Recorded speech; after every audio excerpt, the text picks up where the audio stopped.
অনেক প্রণাম, অনেক অনেক ভালোবাসা। নিবে শুভ নববর্ষ দিদি। ভালো আছি, তোমরা ভালো আছো? হ্যাঁ এসো, শুনলাম তো। তাড়াতাড়ি চলে এসো। ইমা আমি যে ভালো আছি। আর রেজালা খাবে? রেজালা চলে এসো দিদি, চলে এসো।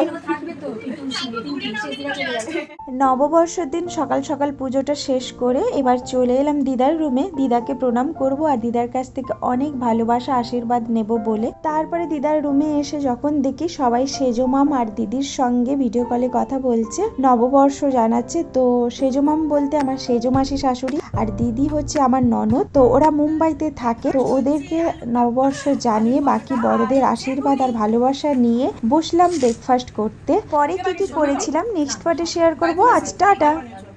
ভালো।